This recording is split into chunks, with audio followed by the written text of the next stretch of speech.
Okay, for the ONN Soundbar, someone asked if you can make the lights not go with the sound or music or whatever.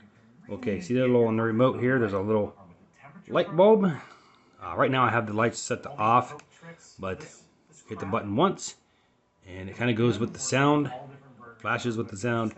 Hit the button again and it'll just kind of like go around up and down, not with the sound at all, not with not with the sound at all. We'll turn that sound off because we don't need that sound. Watching a nice guy doing some steaks here. So, what's his name? Babish. Yeah, watching him. So, hit the button again, and I think that went back to sound. Yep, that went back to the sound,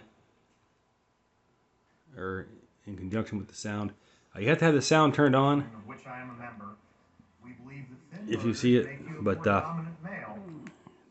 now there it's off again. So it does have the ability to go without the sound or not in conjunction with the sound. Just hit the light button on the remote.